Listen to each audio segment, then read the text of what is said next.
Good evening, Supreme Master Ching Hai, ladies and gentlemen. A very warm welcome to you on behalf of the Singapore Initiates. I'd like to thank the Supreme Master for being here and kindly accepting our invitation to come to Singapore to deliver tonight's lecture. As a token of appreciation, we would like to welcome her with 3 local dances as follows. The first is called the Malay Welcome Dance. The performers from the Malay village will treat you to a colorful dance that represents the vibrant Malay culture. The dancers will enthrall you with their graceful movements accompanied by the Malay drum called the kompang. Let's put our hands together and welcome them.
Thank you. Terima kasih. The next dance is called the Bhangra dance, which originated from Punjab, India. It's a dance of joy and celebration during the harvest season. The Punjabis will beat their drums and wear colorful costumes to add to the festive season.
Now it's my great pleasure to invite Supreme Master to give us a lecture.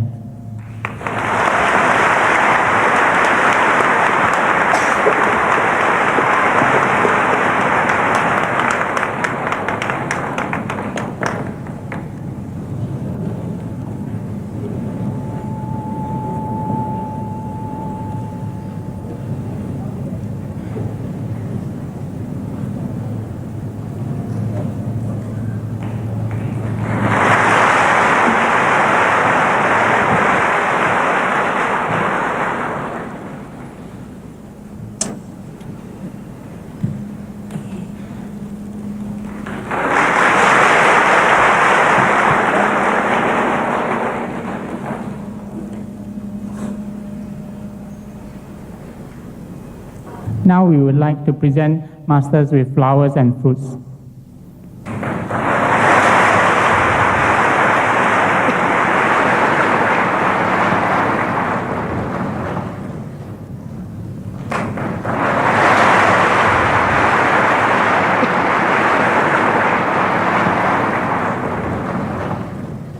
Please notice that these are vegetarian children and they are very healthy and happy.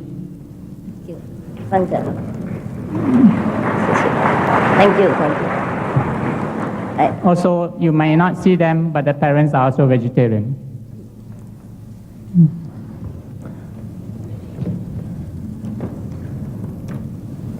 We have a lot of adult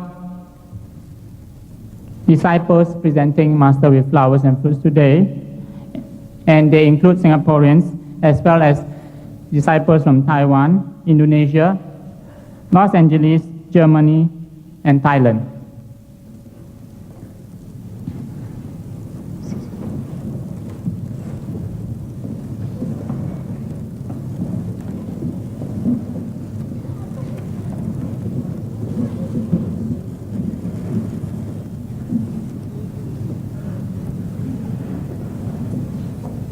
Korean, forget her.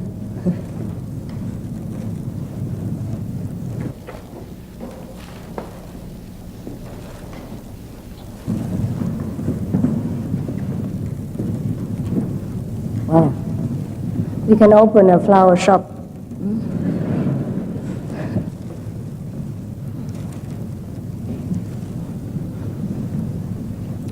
Thank you, thank you. Thank you so much. Where do these flowers come from? I thought they don't grow them in Singapore. Do they? Do they? They do? Do we have land in Singapore to grow flowers?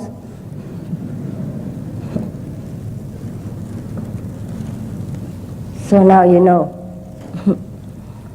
what it's like to sit here. You can have fruits and flowers and sit alone. Now I would like to invite the fellow initiate to tell us about her experiences. Good evening, ladies and gentlemen. My name is Shirley Sito, and I'm a manager in a local bank. As a Kuan Yin initiate, I'm very happy tonight to be given the opportunity to share my experiences with you. I'll touch on how being on this path has made a difference to my family life and instances where my inner meditative encounters have left an indelible mark on me. I was initiated in Taiwan. During initiation and while in meditation, I was suddenly bombarded by a strong pulsating light aimed at my third eye.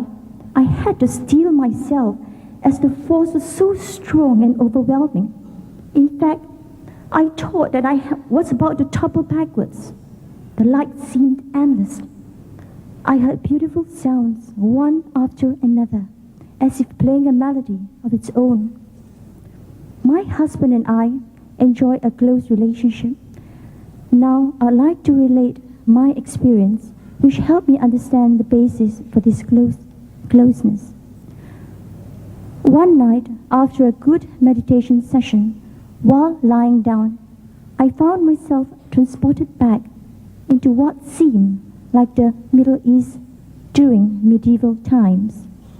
As if looking into a crystal ball, I saw a sword-wielding man with a prominent mustache, whom I knew intuitively as my husband. Following this, the scene changed quickly, and I found myself looking at what seemed to be ancient China. This I know to the garb of the man. This time, it was a scholarly-looking man with the same trademark. He had a prominent mustache. If you look at my husband today, you'll notice his mustache. He has the bearing of a Chinese scholar and a fondness for swords. It seemed as if my meditation has allowed me to see into the past, and now I understand that the continuation of our relationship has been through many lifetimes.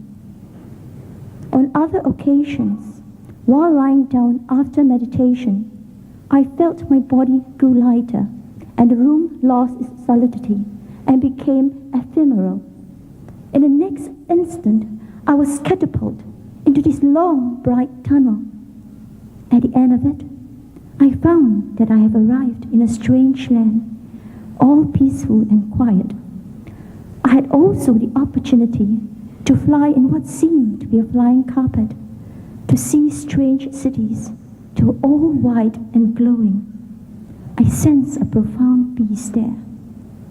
There are many more instances in which the blessing of the Master has been keenly felt by both myself and my family, but I will not dwell on them because it will take too long. Suffice to say that on this path, we are blessed with both outer and inner experiences.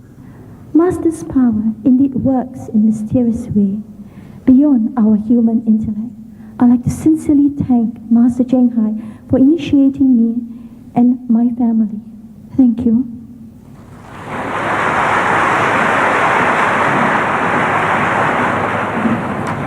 Ladies and gentlemen, I'm the husband, and here's the mustache. May we welcome Master Cheng Hai to give us the lecture now.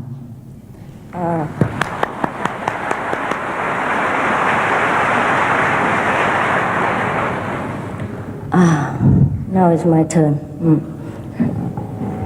Thank you so much for everything. Flower, fruit, cakes, for yourself. And thank you for the beautiful dance. Are they all from Malaysia? Oi! Hello? Are they from Malaysia or Singapore? Imported or exported? Imported? Huh? Singapore, really? Nice. How are you? You comfortable? Yeah? Okay. It's beautiful in Singapore anyhow. No complaint. The weather is so fine. Just perfect.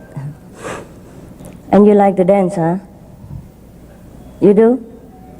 I didn't know Singapore people can dance so nice like that. The only time I saw Singapore people dance last time, there was something like a workout time, Singapore, something like that. And they were wearing short pants and sweating. And I thought it was very nice already. I didn't think it could be so nice like this. Before I came to the lecture, some mysterious angel without wings bought me some clothes, like one similar to the dancers, and they thought they expressed the wish that I should wear them, because here, the Malaysian people wear like that. Yes. I said, I thought I'm in Singapore. I said, oh yeah, but we are Malaysian here, you wear Malaysian clothes and people will like it better. I said, sure, I would like to. I'd love to do that. And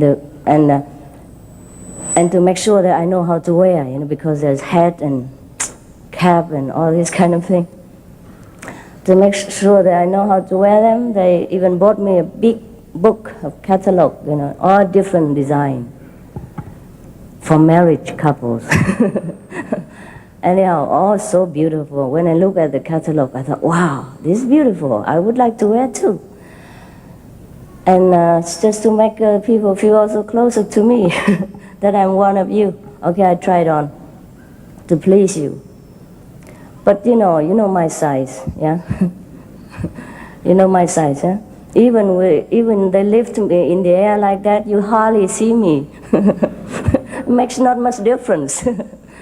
Luckily, we have the tall guy, and when they put me on their shoulder, then you can have a little glimpse. Otherwise, you probably cannot find where is the Cheng Hai.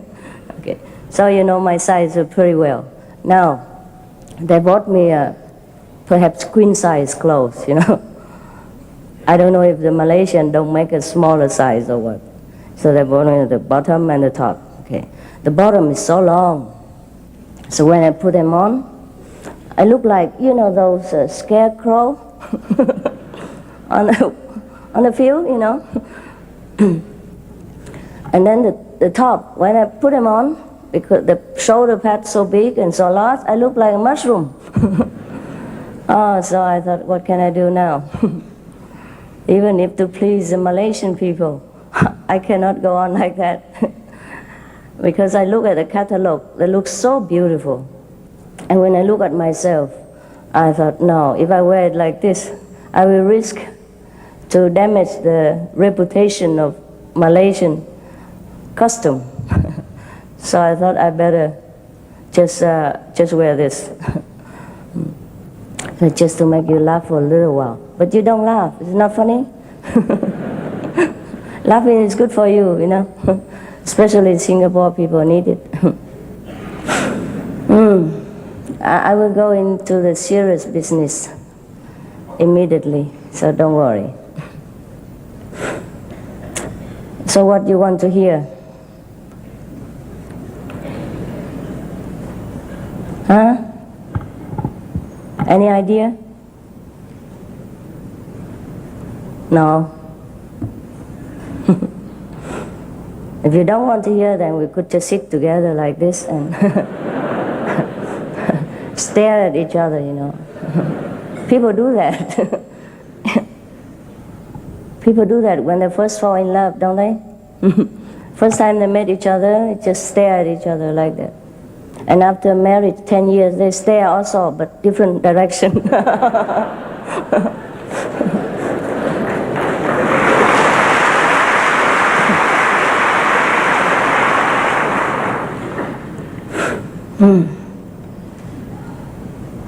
When I see you, I forget everything.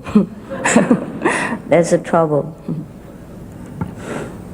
Now when you saw me coming with all this Satan chair, you probably think I am a very great person.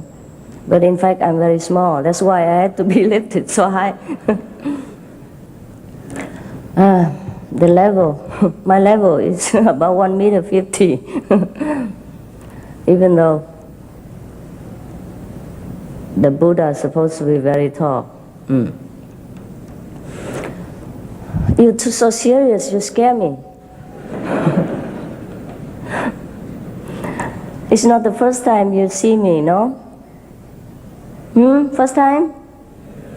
Yes, no? No. I came here 2 times before. No? Nobody saw me before? Somebody see me before? Raise their hands. Yeah, of course. Old friends. We have been seeing each other many times. And you know, I love Singapore because of the reclaimed land. It's unique. When we were driving, you know, on the way here, it's wonderful to feel that, you know, like before it's supposed to be a sea, and now due to the cleverness of the Singapore people, you can drive on top of the water. You know? So who say that we don't have magical power? The Singapore people do, they must. Otherwise they don't have enough land. And I think it's fantastic that you, after sowing all the mountains down, you even dig the ocean and make it a highway, you know. This is fantastic. And I was saying to our friend who drives the car that it's okay to be small, you know, like me. Don't have to, because we were talking a big country, yeah? And I said, oh, Singapore is beautiful, it's small, it's beautiful. And he said something like, we try to expand, you know, to make it bigger. Just like this afternoon when I tried the Malaysian outfit, I tried to expand myself to fit into it. And so we were talking about the country size, and I say, no, maybe Singapore is small, that's why it's easy to govern, and that's why you develop so fast, and it's the envy of many nations. So we should not always consider the size, whether it's big or small.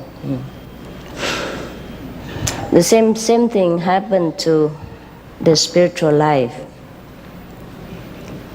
Many people expect that the enlightened person ought to be enlightened.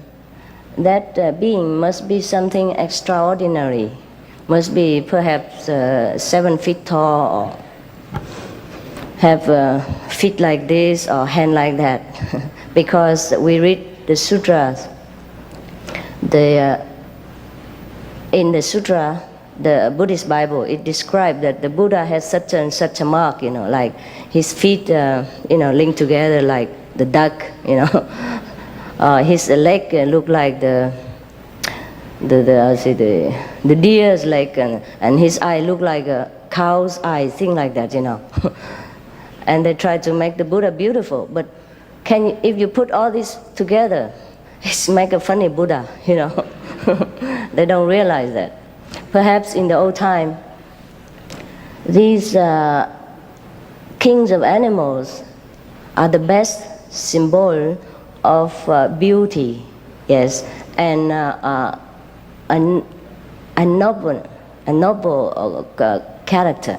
That's why people try to convey to the one who loved the Buddha, try to convey to others that he is so beautiful, like, the way he walked like the king of goose, yeah, and his chest is like the lion, and such and such and such things, yeah. But when you put all these animal parts together, you don't know what kind of Buddha that is.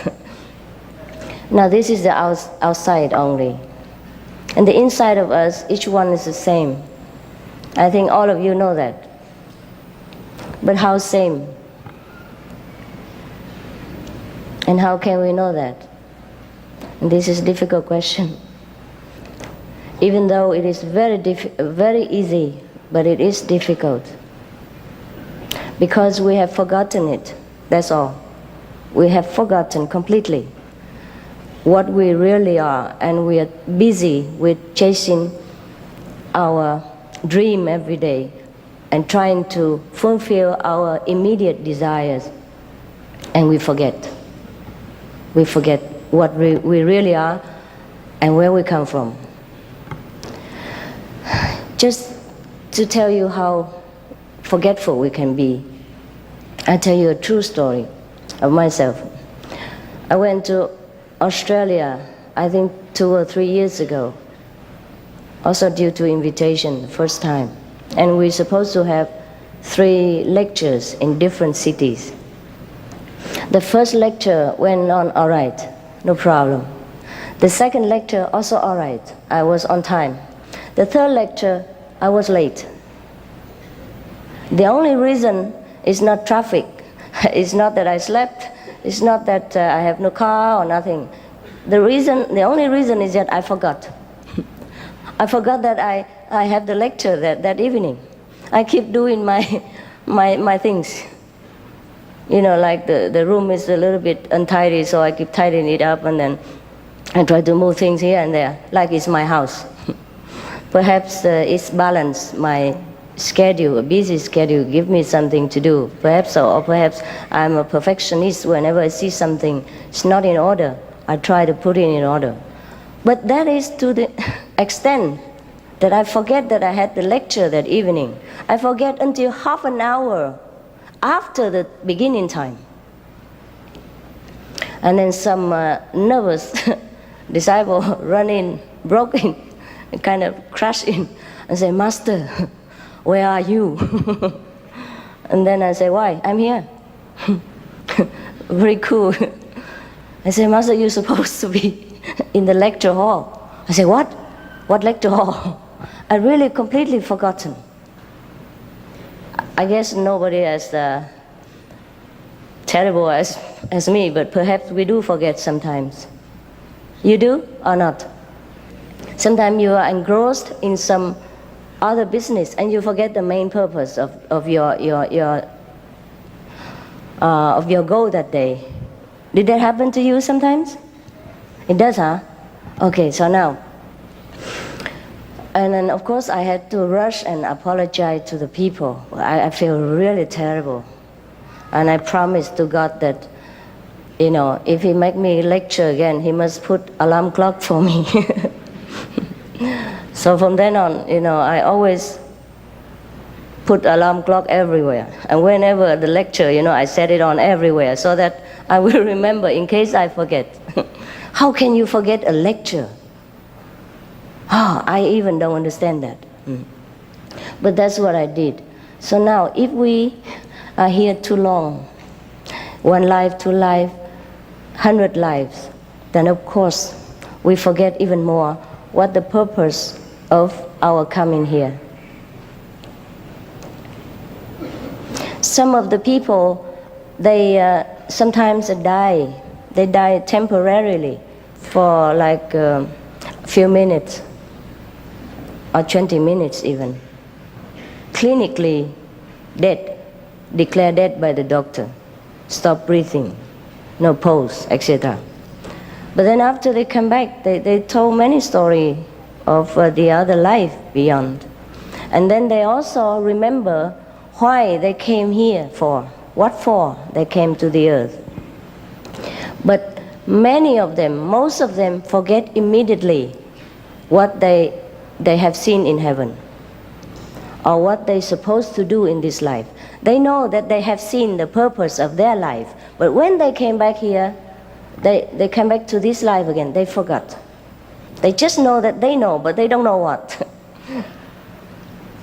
The Chinese have a saying that before we are born into this world again, the king of neither world will give us some soup, a kind of hot drink, maybe chocolate or something.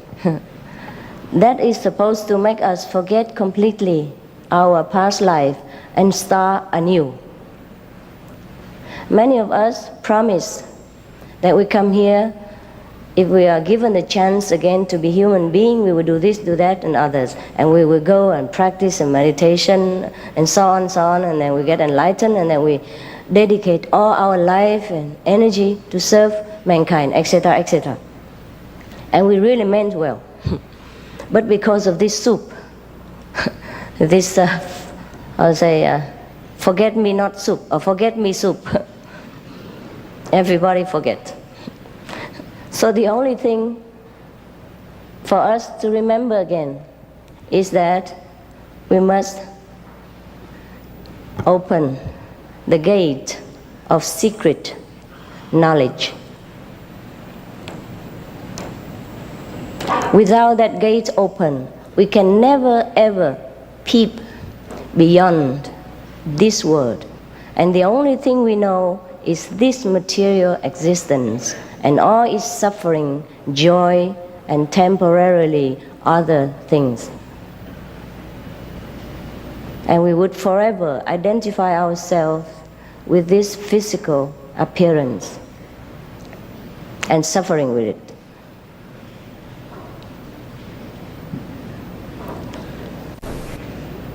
But why? Why must we remember the purpose of our coming here?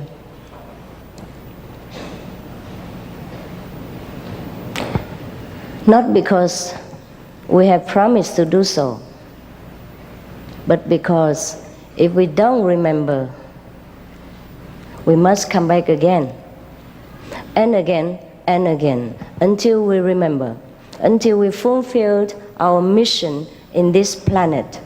And then we can go to higher existence or remember our original great position in heaven or in nirvana.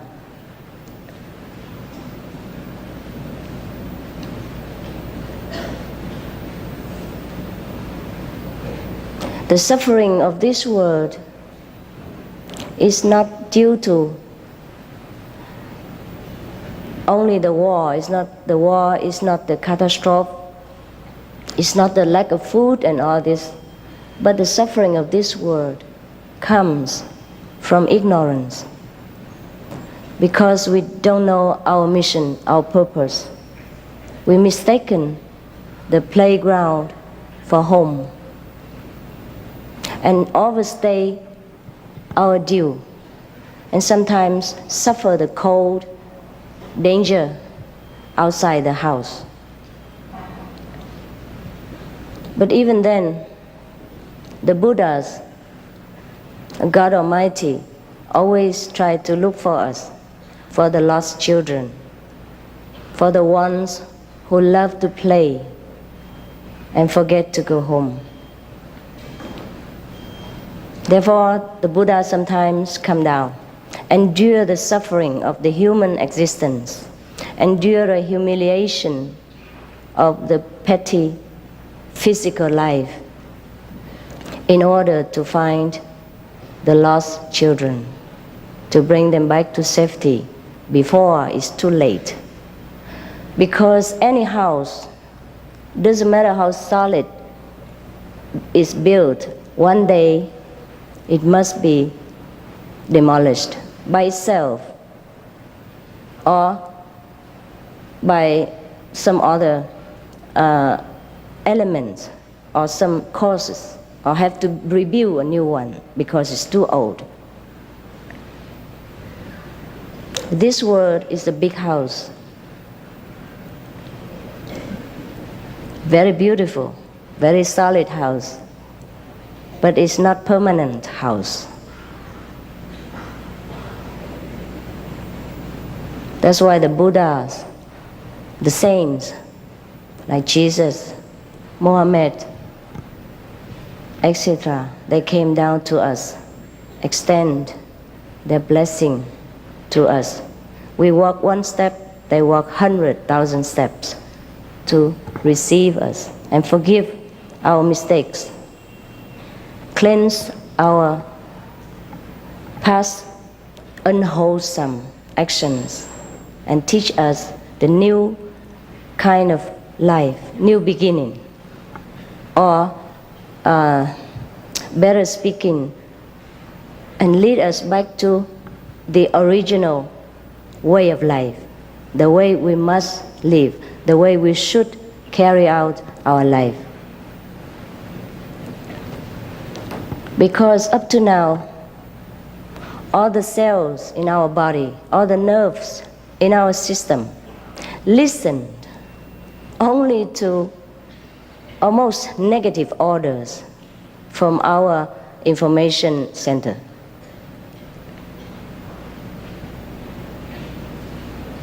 That's why we have war. That's why we have assassination. That's why we have,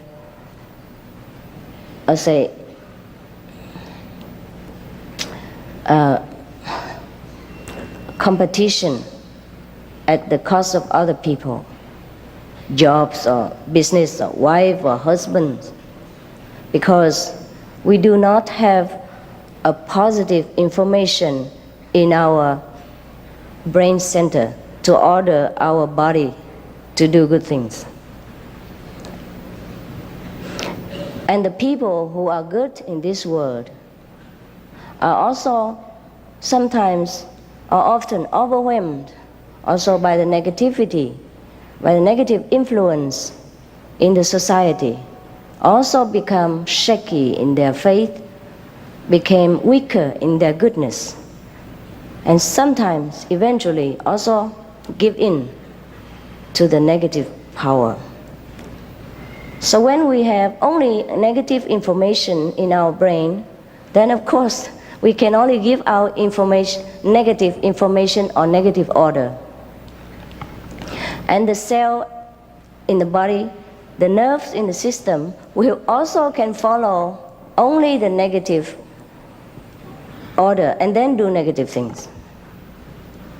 That's why we have no peace in the world. That's why even up to now, brothers still killing each other. Even parents are killing their children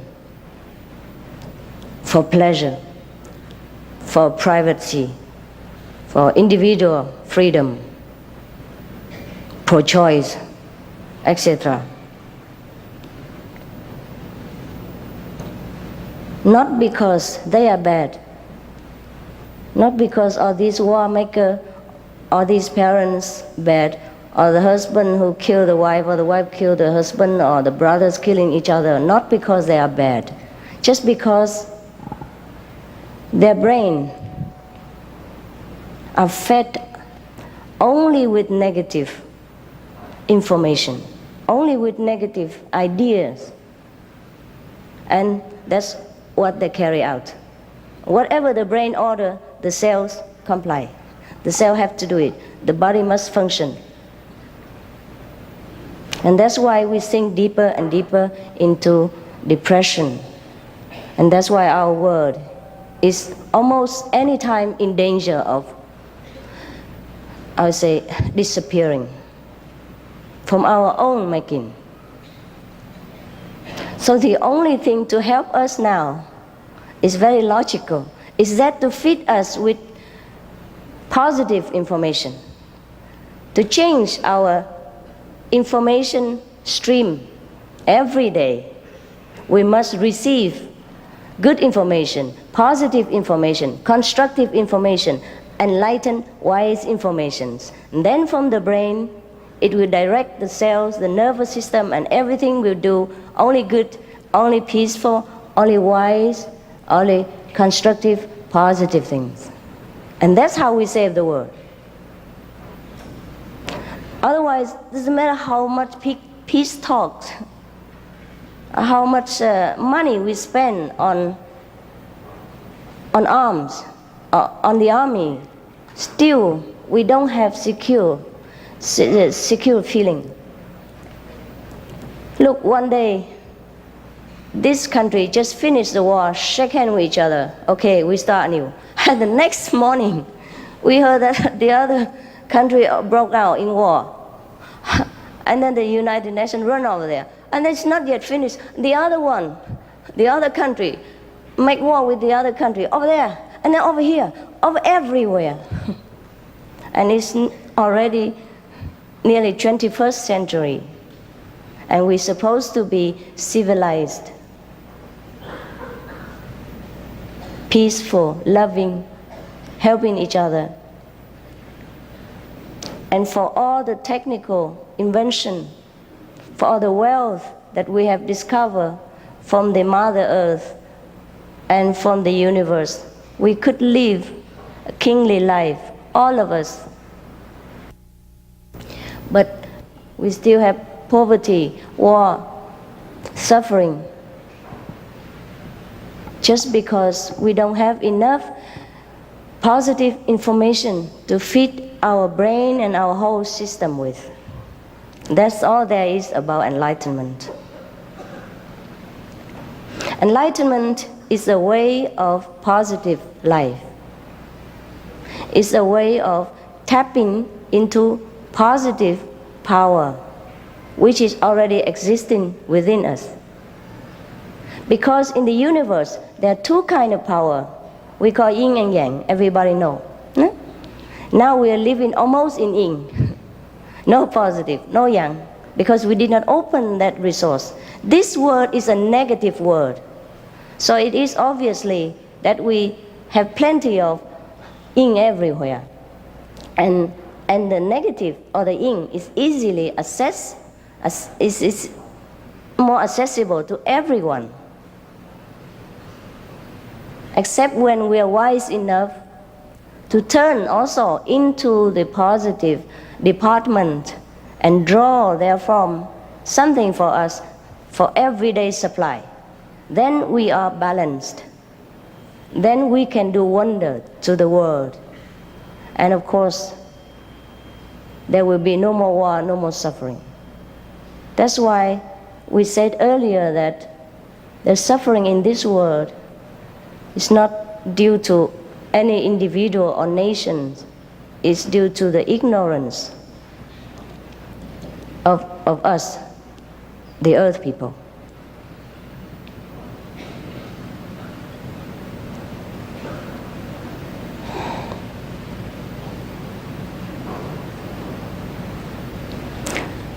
Enlightenment is nothing new and nothing that we have to beg for, nothing mysterious. It's just a positive power that we have within ourselves, laying, sleeping unused up to now. So if someone to remind you where to look into and how to use it, and that is called enlightenment. And that's why it can be immediate. Because if you have something in your pocket or here, you can take it out right away. There's no need to go to the supermarket to buy it. That's why it's immediate. As long as you want to accept it, it will be right there. And I will show it to you that it is immediate. And you can use it right away.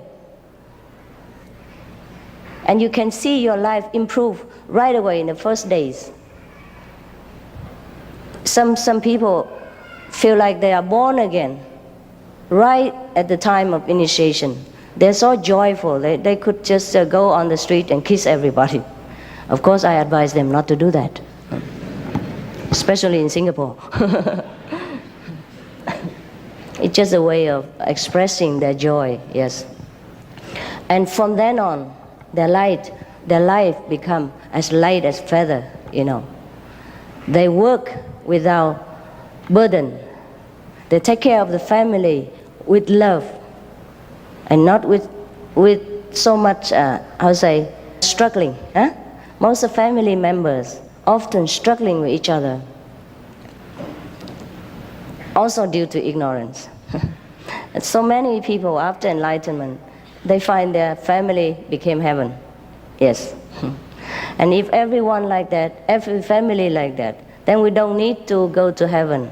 Our planet will be preserved, and then, because due to our positive power, we can also elevate the vibration of the earth and make it become heaven-like. The only difference between heaven and this earth is the vibration, the frequency. The frequency of heaven is fast but smooth. The frequency of the physical world, such as our earth, is gross, is rough, uneven.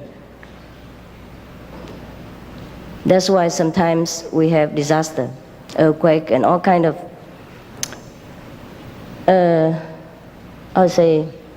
eventful weather. Of course, we can say it from weather forecast, the wind in the northeast, and the wind something like that, and cause all this and that. But it is altogether due to the vibration of the whole planet and the atmosphere around it. In heaven, they don't have it. They don't have typhoon. They don't have earthquake. They don't even have earth. They don't even have wind. Everything is different. And the heavenly beings, their vibration also different. Because they are different, they have their vibration different. Therefore, heaven is different. So if our vibration is different, our life becomes different, even if we stay here. Of course, we cannot change the whole planet into heaven if the people of the earth are practicing only in a small number. But if the whole planet, or maybe even half of us, practice in such a way, then the vibration of the earth will also change. Then other half also will be benefited without having to do anything. Just like in one family, the father and mother goes to work, yeah, and the whole family can benefit from the parents' salary. No need for the children also to go to work. They can later when they want to, when they grow up, as a duty to society, but not because of necessity. And of course, the more money they earn, the better for the family. Similarly, the more people practice into heavenly kind of life, and the more elevated our earth will become. At that time then, our house here is safe. Otherwise, it's not safe. As long as the frequency is so gross, is that we say that in English too? Gross, yeah, rough, yeah. Then it's bound to happen that one day it will break apart or explode. We learn that the finer the things, yeah, the more invisible the thing, the more enduring. Similarly, yeah, our earth is too gross, too heavy, so it's bound to happen sometimes that it will, destroy itself. If we do not destroy it before that, with our atom bombs, with our environmental abuse, with our, ignorance of the protection of the atmosphere around the earth. We sometimes poison ourselves with too much chemical, poison our earth, poison the water, and so it's bound to happen that it cannot last. There's no need to be a clairvoyant person or predicting well like Nostradamus or something to say that the world is not everlasting. We can predict it ourselves if we look around our neighborhood and see how we treated our planet and how wars have damaged each and every corner of the world, now and again. There is a story about two devils who live in a mountain. Actually, they're not devils, they're kind of semi-ghosts, yeah? Demigods, gods or ghosts, perhaps half angel and half goblin-like, yeah, okay. And they live together too. One is green and the other is red, just like the green light and red light outside. Okay. Green is for peaceful, smooth going, right? Red is for war, stop obstruction. So, but both of them live together happily ever after, ever before, together on the mountain, and with no problem, no anxiety, no desire, nothing. They live for long, many hundreds years already. And often when they have nothing to do, they sat on top of the mountain and look down into the world below them, the world of humankind. And they saw all the busyness and the people walking up and down and all that. And they saw the world is always changing. So the green say to the red, you see, we live here many hundred years already, and our life never changed. Every day the same thing. But the world below, the world of human being, every day change. How come? And the red said, oh yes, you're right. Very interesting. Their life is more interesting. But the green said, but how come? How come their life is so changing all the time? And then the red thought for a while and said, oh, it must be because they always fight each other. Yeah. Because they build a building beautiful and big, and next day they fight and they demolished it. And then they build another one and then have war and destroy again. And that's why the world always have something to do. That's why the world is always changing. So now, if our world here, the two of us, too peaceful, too boring, I think we have to start fighting with each other. And that's what they think. That's what the red think. And the green say, no, fighting, we are good friends. We've been friends for many hundred years. How can we fight each other? But the red say, if we don't fight, then we never have any change. Our life is always going on like this, and it's boring, and we don't make any progress. So let's fight. So the green say, no, I cannot do it. No, we are friends. But the red insists, say, from today, you are my enemy. That's it. Declare war right there and then. So, and then he left. He don't live with the green anymore. He moved to the other side of the mountain and sat there alone. Prepare for war. And the green also stayed there in that corner of the mountain, felt so lonely and miserable. He missed the other devil, the goblin, demigod. So he was feeling very miserable, you know. And you know the goblin, the kind of demi angel, they have magical power. Apart from can fly, yeah, can make things appear by themselves, can see very far, can hear very far. They also have a long nose, which can stretch to no limit. So the green goblin sat there one day and feeling very bored. And suddenly he noticed in the world of human below, there's something shining, flashing, shining all the time. So he was curious, He was curious. And he used his nose. He make his nose long. He say, grow longer, grow longer, grow longer. And then the nose keep growing long, and then pierce into the world below, where the shining and flashing is happening. And then the shining and flashing came from the clothes of the princess of that city. And it happened that the servants were hanging her clothes outside to air it. And her clothes have gold thread. So and also some jewelry studded with diamond, rubies, and etc., etc. So it's glittering in the sun. That's why it was shining and flashing. So now the servants say to each other, "Oh, her clothes are so beautiful, but so many. Now we don't have enough bamboo pole to hang. What to do?" At that moment, the nose of the devil, the goblin, just arrived on time. Did you hear this story before? No? Oh, I'm glad.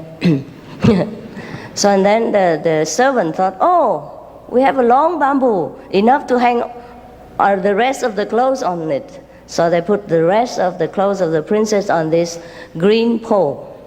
And then happy went inside. Eat some chapatis. So now the goblin, the green goblin, suddenly felt so heavy on his nose. So he was scared. He immediately, pulled his nose back to the normal size. And then there come all a bundle of glittering clothes at his feet. And he was thinking, oh, must be a lucky day. So he tried on. And beautifully it looks, So he was proud and marching around himself alone. And then it happened that the red came over. He wanted to start a fight, to progress. But then the green said, "Look here, I have some new clothes, beautiful. And I saved some for you, half of them for you." And the red was looking with contempt, saying, "Look, I don't wear these kind of ridiculous things. Only crazy people do, like you." He wanted to start a fight, so he talked every nonsense. But the green is always green, so it's very cool. So he don't pick on it. He said, okay, fine. If you don't wear them, I do no harm, leave them there. It's all right. So the red don't know what else to do. So he went home. But actually he was very, very jealous of the green. And so he tried to get some clothes for himself. So now he also put his nose very long down into the palace and waiting for some clothes to be hung on. But it happened that the samurai, at that time they are practicing swords together. And when they saw such a long thing coming, they said to each other, "What's that?" And the other said, "It must be the new invention of the enemy trying to attack us. Let's kill it first." Oh, okay, then pack with the sword. And so suddenly the red felt so sharp pain, and immediately he pulled back his nose to the normal size. And then here it bled, and he cried and cried so much. And then the green heard his crying and came over, said, "What happened? What happened?" And the red was so embarrassed and angry and cannot say what the truth is, so he said, "Leave me alone," and things like that. "You don't bother me." And so the queen said, "No, I don't bother you. I just want to try help you. It's bleeding. Look here. I know the medicine. And I put it on. It will stop right away, and your nose will become beautiful like before. Otherwise, you have a big scar here, a big hole there, and then it will be very ugly. I just want to take care of you." And so the red, after all, feel touched and said, all right. And then he cried his heart out. He said, "Oh, it's really hurt. Please, quickly, help me. Make it better, quickly." And then from then on, of course, they make peace together because he had enough with fighting. He thought, okay, fighting is no good. he learned the lesson of peace. From then on, they wear nice clothes and drink tea together every day, and no more war. But our world has not learned this lesson of love, and it is a sad affair. So now, instead of always writing on the newspaper, criticizing the government of this and that country, scolding this and that dictator, telling the army what to do, because it has not been any use up to now. So instead of doing all this, or apart from doing all this, still we have to find a way out for ourselves before it's too late. And the only way out is the so-called enlightenment. And enlightenment is only getting back the positive information that we badly lack. And it's right there. Because it's already there. It's just that we didn't use it. When we are born into this world, everyone must take care of the immediate needs, such as cold, hunger, or environmental infection, etc., etc. Therefore, the immediate reaction from birth or since childhood is all this material comfort, all this physical need. And that is why we don't have the chance to remember the positive information that we must have in order to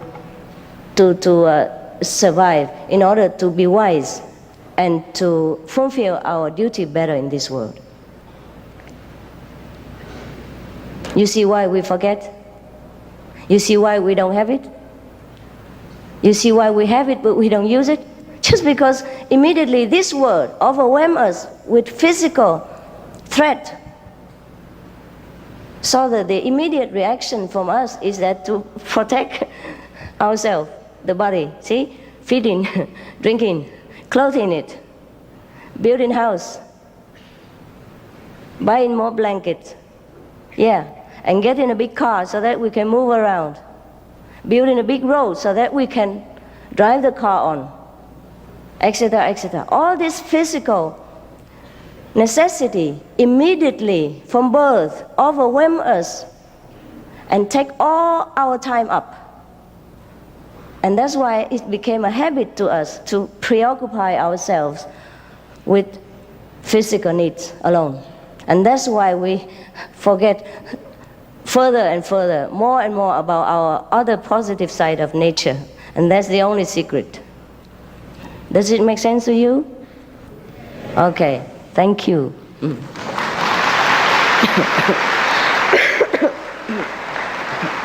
So now I have, in brief and in a logic, explain to you or remind you what is truly enlightenment. And there's no mystery about it. Just the positive side of our nature. And we have both inside. So up to now we only use the negative because of the necessity of this negative world force us to always have to lean on the negative side to survive. And then the more we do it, the more we forget the other side, that's all. But that is the thing that we should not do. Because without the positive, we can't even take care of the negative well. Without the driver, you know what I mean? The car, doesn't matter how good you take care, it will not move. And it will move all wrong way around, killing people if it does. So now the driver must wake up, and wake him up, and tell him to drive the car, drive properly. And that is all there is for enlightenment. Because the time is late due to your working hours and regulation of this theater, so I will not go on and on anymore. And perhaps you want to ask me some questions, then please do. And then I can continue further to satisfy your inquiry. Will I be liberated if I practice the Kuan Yin method? Of course. What else do you practice the Kuan Yin method for? Huh? Not only you are liberated, many of your generation, of your relatives and friends will also together be liberated when they leave this world, or if they already left this world. The power is how to say, incredible. Master, you said that you can show us immediate enlightenment. How can I get initiation? When can I be initiated? Immediately after I finish my job here. You go outside and put your name down, and later people will call you. And when I am free here, I go and tell you, okay? And immediately, I mean it. As soon as you sat down, I will knock you out of ignorance, of course. Yes, be quick, huh, brother? Master, I understand that there's a method called a convenient method. Is it the same as the Kuan Yin method? Not exactly, but it offers you also a taste of enlightenment. And you can continue to practice that every day without such a strict regulation as a pure vegetarian diet or a 2.5 hour a day, thing like that. You can meditate half an hour every day or 1 hour apart, or 20 minutes, whatever you like, and eat the vegetarian diet as conveniently as your position or your situation allows. So that's why we call it convenient method. And you also have enlightenment, but it's a small kind of vehicle. You can only liberate yourself alone. And the Kuan Yin method will liberate many of your relatives and friends, up to 7 or even 9 generations. The people you don't even know, your ancestors, etc. And your next generation, your grandchildren are not yet born, etc. Because of the blood link, they will also be free. Master, when I'm the host and I have to take some friends out for lunch or dinner, and they are not vegetarians, should I order all vegetarian dishes to eat, as I'm the only vegetarian? No. You order what the guests want to eat. We don't impose our lifestyle on other people and impeding their freedom. It's their choice, okay? Master. If they want to, if you ask them if they want to try vegetarian also, fine. If they agree, if they're happy with it, just tell them once in a while you try, if you like it, okay, fine. If they don't, then you don't do it. Master, after initiation, can I still continue to repeat the Guru mantra, Shiva mantra, and so on, and visualize the divine form of my religion, which I'm used to for the past 15 years? Sure, you can, but I'm afraid it's too many, and then you will take the whole day long to recite. Master, please advise me how to access to the first level of the kingdom of God, or what must I do to start? The first level only? Your aim is so low? Huh? Why don't you go to the 5th at least with me? There is almost empty because nobody go there. Plenty room there. Singapore is tight. We go there for a change, huh? A lot of palaces, no traffic light, no jam. The first level is nothing to aim for, brothers. There's only astral beings who live there. Only small heaven and hell. There is only magical power, small healing ability, small clairvoyance talent. That's all there is. And you may live there hundreds or thousands of years, but you come back here again, and who knows where you will be and what you become. So why go to the first level? First level is as unsafe as this world. Yeah? Don't aim to go there. That's only the A, the ABC of everything. We started from there, but we don't go there. We don't stay there. Master, in the first precept of no killing, if a snake is to enter my house, should I kill it in order to protect my family? You don't have snake in Singapore. Don't give me trouble.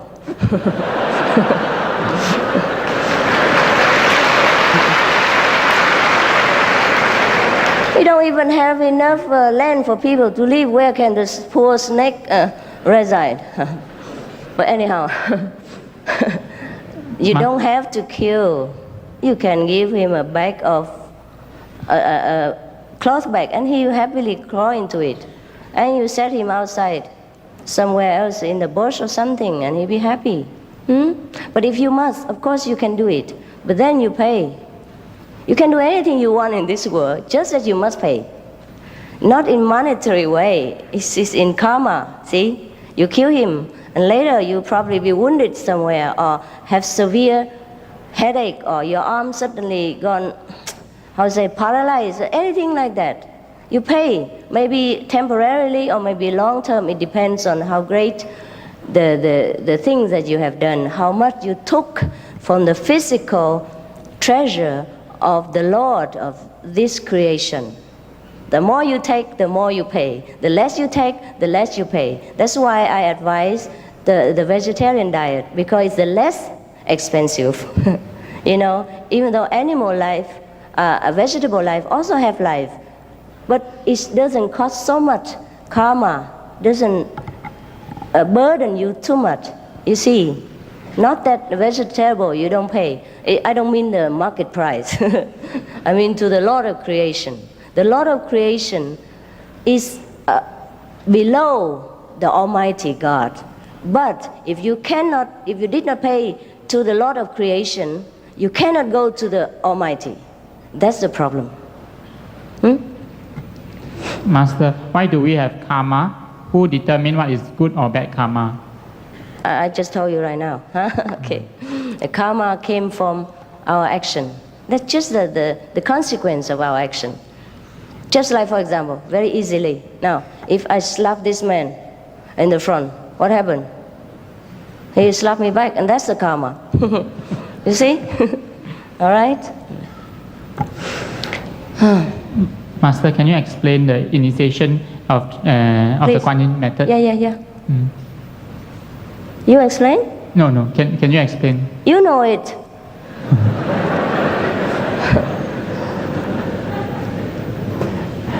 Master, if I cannot take up initiation... What? You don't explain to people?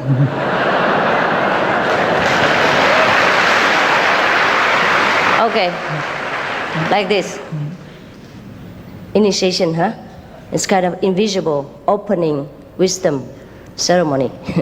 No flowers, no incense, no prostration, no Buddha statues, no church, nothing. Only you and your own positive original power. Now, when you sit there all alone, then I will point to your soul where to go in order to get back the positive and negative together. Understand? Now you are separated. You always lean onto the negative side for survival. Now, when you sit alone there and ready, willing to go back, okay? I just put you back, okay? But no action involved. These things are abstract, are the wonderful things of invisible power. There's no doing of anything. Do without doing. I don't have to be there even. I don't have to even know your name, your address, your age, your profession. I don't have to know you. I mean, physically. Inside, no, yes. Therefore, the initiation is just that you sit there and get back your positive side. Oh, you know, like out of balance. Now you always lean on the negative like that, right? Okay, now tick, come back, and then you balance. That's it. And then you know that you are enlightened because you see the light. You receive the teaching from heaven through melody.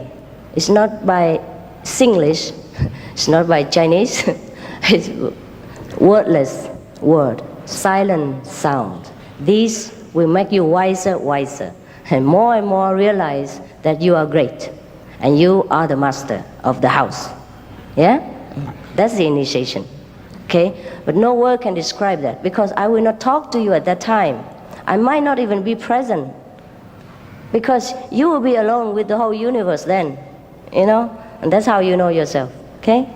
It's difficult, try to understand. If you don't just go for initiation, then you understand. Master, after enlightenment, can we still get sick? Sure. Look here, I have a cold. I supposed to rest. I had a flu. Thanks for some of the friends who gave it to me. And I was weak because I overworked a lot of time, often time, because of many disciples and demands from the world. So of course my body is like yours, or your body is like his, yeah? If you're weak in resistance, overwork your car, then it will stop. It gets sick. That's the same. The car will get sick, whether is it Benz or is it, Cadillac. It sometimes gets sick, but that's normal thing. Why should we avoid sickness? It's no big deal. If I wasn't sick in these days, I could not have enjoyed 2 days in bed. So that's a bonus. It's not bad. And all the people loved me so much. Wow, while I'm sick. They feel a concern, and that's an enjoyment also, okay? No problem to be sick. The Buddha was sick, wasn't he not? Yeah? Yeah, sure. Sickness, no big deal. Master, if I cannot take up initiation now, when would you come back to Singapore? I come back all the time in your dream. But you forget. Try to wake you up, but you don't listen. And after you wake up, you forget again. So there's also for nothing. So I have to come here physically, and you still forget. You say, if, maybe, perhaps, probably. Let me think about it. All right, then think. You have many centuries to come to think. Okay? If you're not here, you will be in other world thinking. Difficult to promise you, even though I like Singapore. The only reason I came here this time was because it's near to Thailand, and I already promised Thailand, and just in the mood of, ongoing, I promised Singapore also. Otherwise, I could not really afford it. There are about 40 countries on a long waiting list since many years, and I'm ashamed to even to face them. But I have physical limitation, also financial, and also organizational, involved, a lot of things. It's not that just I come here and then everything fall from heaven and then I just sit here and talk. Even I myself, I have to prepare for you.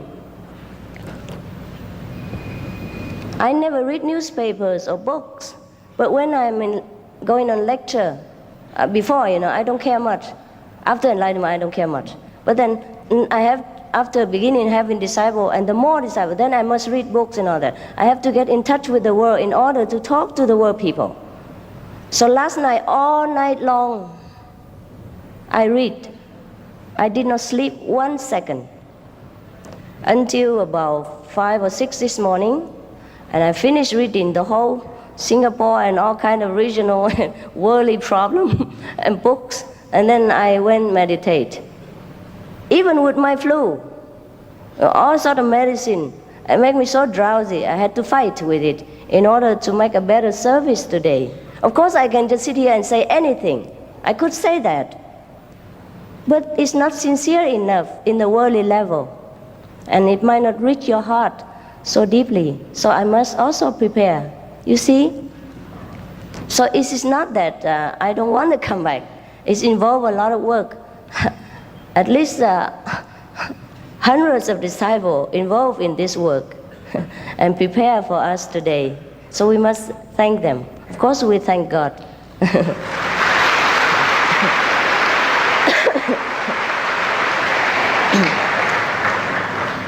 So Singapore, I did not really prepare to go to Singapore this time. It's just, I don't know what this Singapore do that it happened to be that I say yes this time. Otherwise, it's not that I don't like Singapore. Also the one reason I come here, you know why? Good government. Yeah, truly.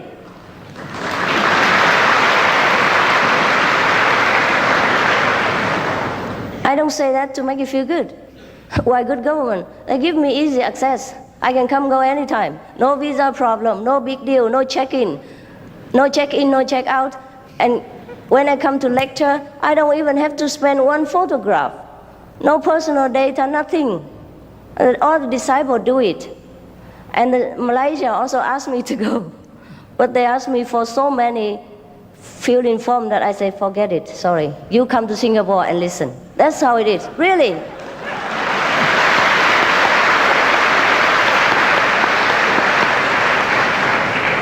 Any Malaysian people here? Is that true what I said? Yes, now you know, huh? Now you know, okay. So I cannot promise you, forgive me.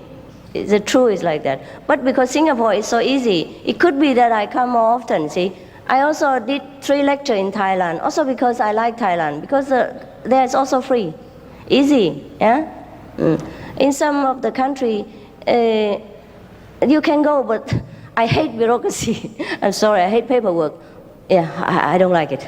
So when I hear about it, I'm frightened because I travel all over all the time, always form filling, visa in, visa out, pack in, pack out. I'm already dead tired of bureaucracy. And sometimes check in the airport, searching all over for something that they can never find in me. The thing they want to find, they should find in me, they don't find. Anyhow, so I am tired of the bureaucracy. So anytime when I can avoid it, you know, when I can avoid, anytime I can avoid paperwork, I just say no. And I say, Singapore, Malaysia, very near. Why don't you just come here? That's it. Am I fair enough, right? Yeah? Master, Yeah? how would a person know that he is enlightened? Oh, if a person has a child, how does he know? Do you know that that daughter belongs to you or not? Or you don't know? Okay, fun. Master, why am I born? How do I know? It's your business and you ask me. Funny. Okay, you can know if you get enlightenment, huh? Just go get initiation and then all the answer will be there. No need to ask me. Second-hand stuff is never good enough for you, the sons of God. Huh? The sons and daughters of Buddha must know everything, first-hand knowledge. Master. Master, why are there so many religions in this world? There's only one, really. Different names. Yeah.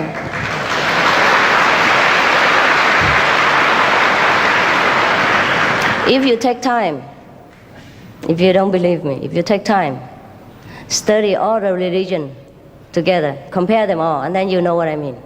Just because people don't study other religion, which is also good, fine. Be concentrated on your religion. If you know one religion, it's enough.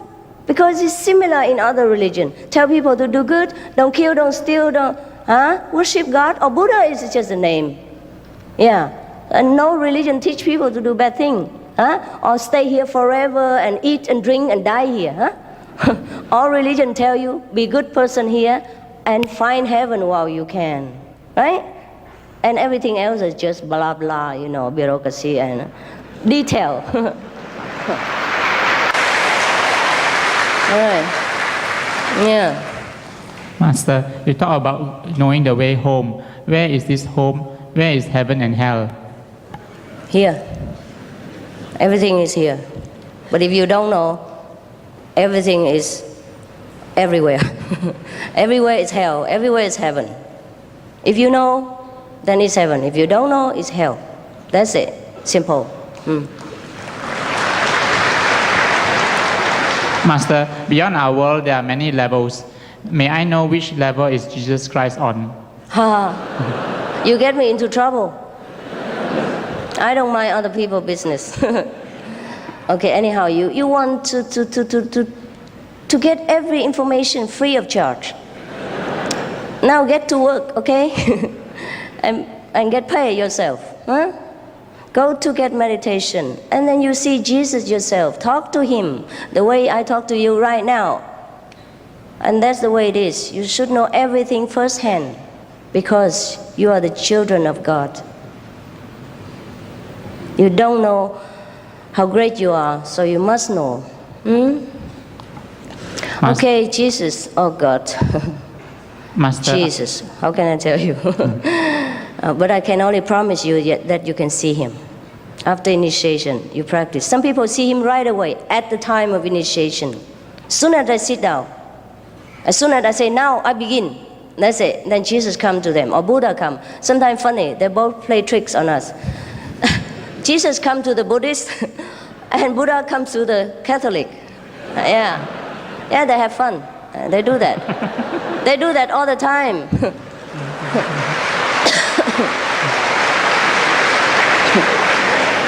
So at that time, you can ask him, what is your level, by the way, you know? And I will show you the way to prove him also, whether he's true, he's truly Jesus, or he's just an illusion, of your dream, of negative power. Therefore, we need instruction from the teacher. Verbal instruction doesn't mean enlightenment. After verbal instruction, and you sit quietly, do nothing, and I do nothing, that is the time when you get enlightenment, not by talking, okay? Right.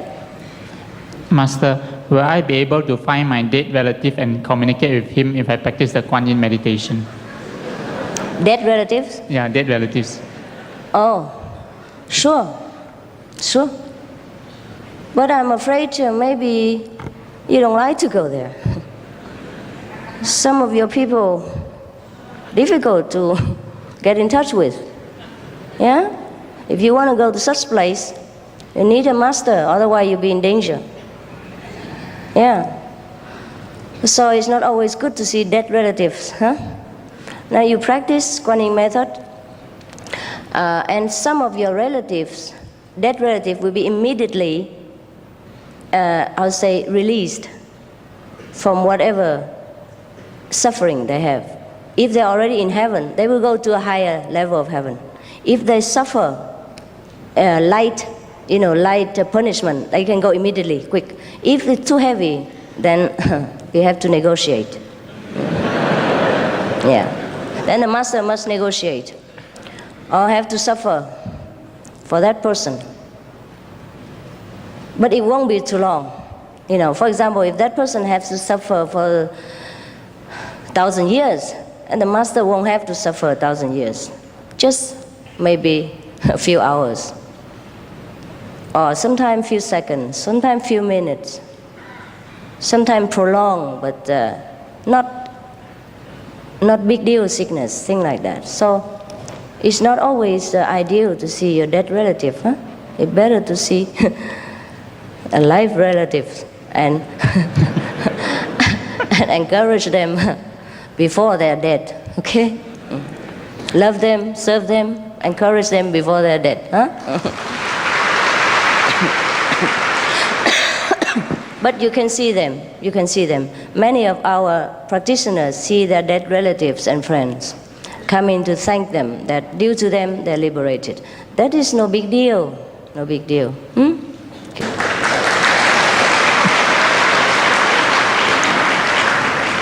Master, one of the 5 precepts is refrain from sexual misconduct.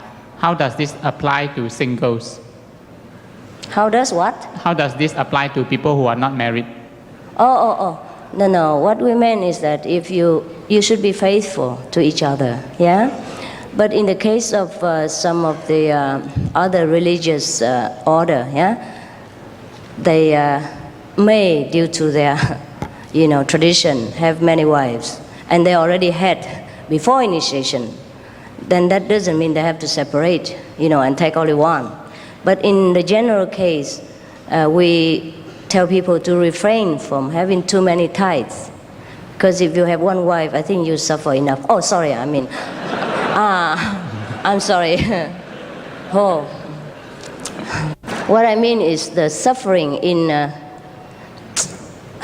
the heart affair is very heavy for the wife or the husband to bear, and that you don't want to cause to other people, let alone your beloved friend or the mother or father of your children.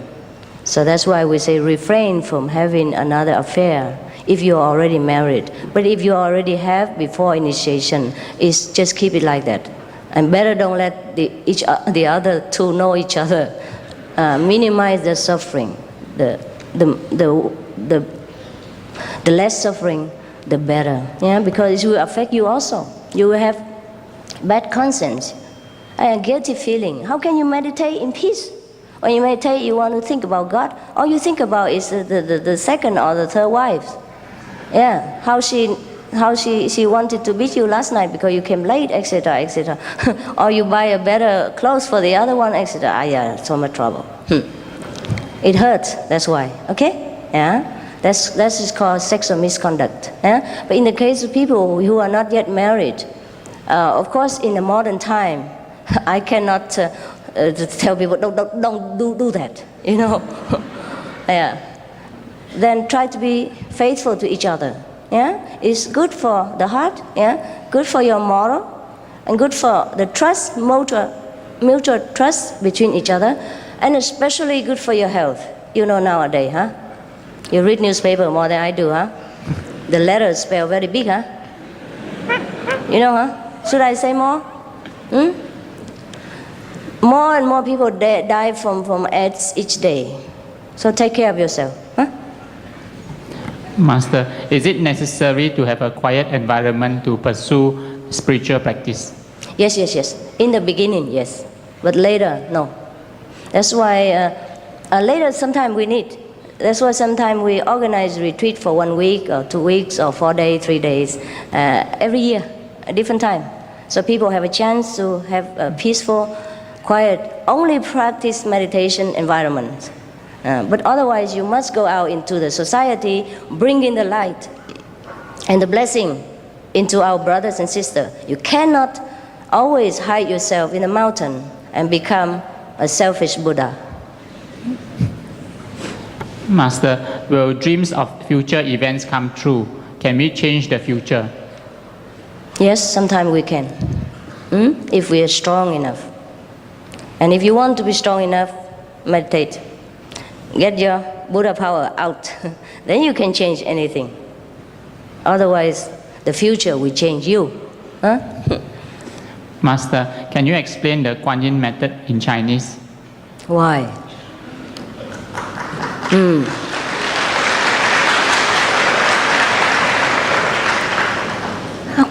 Now I'm speaking English so smoothly. Suddenly I have to speak Chinese.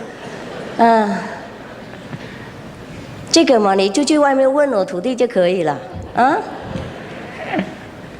多少人不懂英文举手，有看一下，然后我就解释了。OK， 好了，就这样子了。就观音法门是这样子哈，就不是一个写下来的法门，就是这样子要说法门，不然的话不知道怎么解释给那个世界人听啊。事实上，这个法门是不用语言的，比方说。要传法给你们的时候，要你们开悟的时候，我们两个就静的，然后自然呢，这个我们两个内在的佛心会沟通，然后在自己会反应这样子，那就是叫观音法门。那反应的时候，我们就会听到佛音啊，就像音乐一样，很美丽啊。我们越听越舒服，越听身体越快乐，精神越充满，越来越有智慧，越聪明，越来越懂啊，然后越来越知道我们是佛这样子啊。那个所以叫观音。观察这个音，这个什么里面的那个音乐了、音流了、佛音了，就所以才叫观音。事实上传法的时候都不讲话的，也许我会叫你怎么做，在哪里做要停一点，都是这样子。不过这些不是开悟的方法，听懂吗？就是一种身体的活动这样而已哈。所以观音法门，要真的修行的话，应该。开悟的时候才知道哈，就用语言呢很难讲啊，就是我帮你们开智慧就对了，然后这个佛性那个所谓的佛教说凡内找自心的闻自心呢，记得吗？啊，那个就是观音了，好，谢谢啦。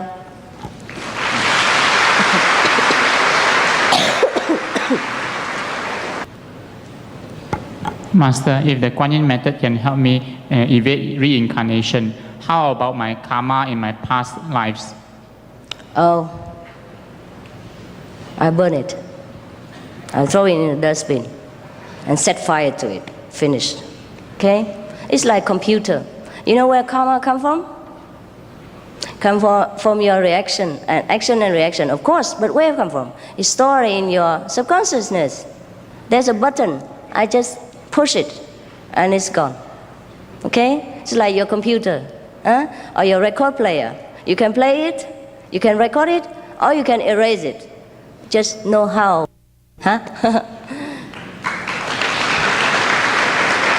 Master, is it necessary to meditate 2.5 hours every day? What if someone cannot meditate 2.5 hours, maybe 1 hour or less? Is it all right? Then you die. Sooner or later. 2.5 hours is required minimum to cover all our expenses. It's only 1/10 of the day.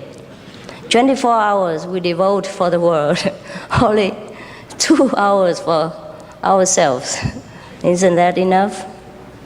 Actually, you should meditate more, but because of the busy schedule of this world, 2.5 hours is fine. You can do it anytime. Sitting on the bus, on the subway. You don't have subway here, huh? Sorry. Or sit on the airplane, sit in the park, or sit in the bathroom. Anywhere you can meditate. And you can add it up, all day. Not that you have to sit straight 2.5 hours. But later you can. Later you can sit sometime all night. You don't feel anything. You feel like just 1 second. Yeah? And sometimes you miss the bus stop. So make sure you know where to get off. It's so easy. You don't believe it. You cannot believe it. So easy. Children can meditate long hour. 6 years old on, sometimes they sit very long. Nobody forced them. Children should spend sometimes 10 minutes, 20 minutes only for fun with the parents. Of course, they also have enlightenment then, but we don't force them to meditate too long because they're children. But sometimes they sit longer than the parents because they have nothing to do. They're free. Master, I started practicing meditation in 1975. Since then, I have some minor magical power like healing, foretelling, or even look into the future of my relatives. Yesterday, I read about the Buddha sound in your book. Then I started hearing sounds like E sound. May I know why? You enlightened. 1%. You need 99% more to become Buddha. Okay, this is the moment of small enlightenment. We get it sometimes through very strong concentration or through intense suffering. And then we get some quick light. Also like people who die, temporarily. They saw light and they hear music and sound like that. But this is very small percent. I say 1% is very generous. I don't want to hurt your feeling. Otherwise, this is nothing, really. Nothing compared to what you will have or what you should have. If you have a proper, way to do it, okay? And then you have every day, more and more. You go from one heaven to another. You travel the universe. You're free any day. Master, usually we have to take how long to get enlightenment? May I know what does it depend on? How long do we need to get enlightenment? Oh, depends on many things. First, depends on the proper meditation method. For example, our brother just now, he also meditates, but in different way, you see. Yes. And it depends on your teacher whether that person is capable to lead you to enlightenment. Never mind talking about long or short. If you get a good teacher, you get immediate enlightenment. If you don't get a good teacher, I don't know how long. Very, very long, many lifetimes. Also, enlightenment depends on your sincerity. If you want it or not. If you do want it and you get it immediately. If you don't want it Doesn't matter how much you pretend, how long you sit there until your bottom falls off, you don't have anything. Master, would meditation lead us to getting possessed? Possessed by the devil? Possession? Because of meditation? Yeah, because of meditation. It depends. It depends. If you meditate at random without a teacher, or you choose the wrong way to do it, or you deliberately meditate but breaking the precepts, eating wrong food, or harming other people, then the counter effect will be felt upon you. And this is when you allow the so-called devil to come in to destroy you and trouble you. That is only the negative side of other nature. When we don't want to lean, we don't stand stably, and we keep like this, then it will pull you back to the negative side again. And at that time, it's stronger, it's harder, because it lost you last time. Mm-hmm. Now it tightened the grip more, and it's difficult for you to struggle out. So that's why, I don't want to just take a lot of so-called disciples so that I am famous and have a big group of followers. You must keep the precept. You must eat vegetarian diet. Understand? Purify yourself. Meanwhile, while meditating, so you don't have side effect, you don't have trouble. And I am responsible for whatever happened to you if you keep the precept and follow the instruction. So nothing can happen to you. But if you don't, even God cannot help you. Okay? Master, I am a sinner. Can I be enlightened? I am a sinner. Can I sinner? Be? Sinner. Oh. He commits sins. Who is not a sinner? Please raise hand.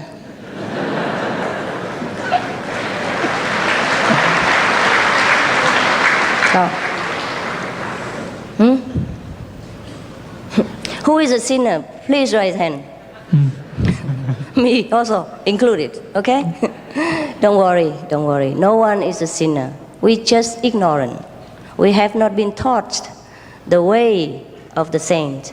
We have been only taught to survive in this world, how to eat, how to clothe, how to look after this physical vehicle. That's all we have been taught up to now.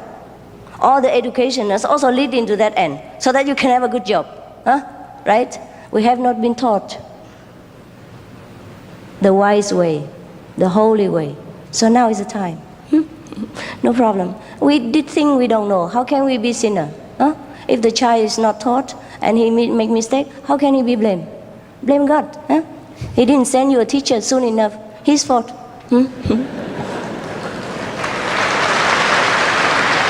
By the way, the people who want to be initiated can leave now and go outside and register your name. You don't have to sit here and listen to the question and answer.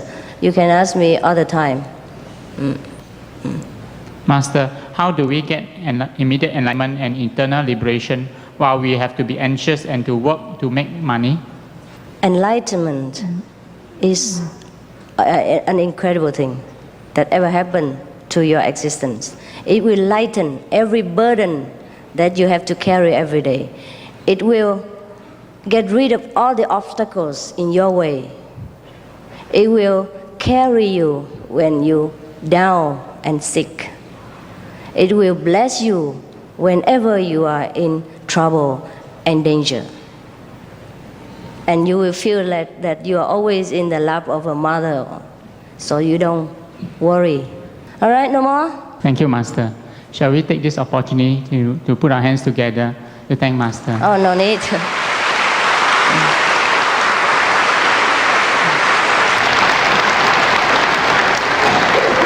Okay, I thank you all for your loving attention and for your trust, your love, your friendship.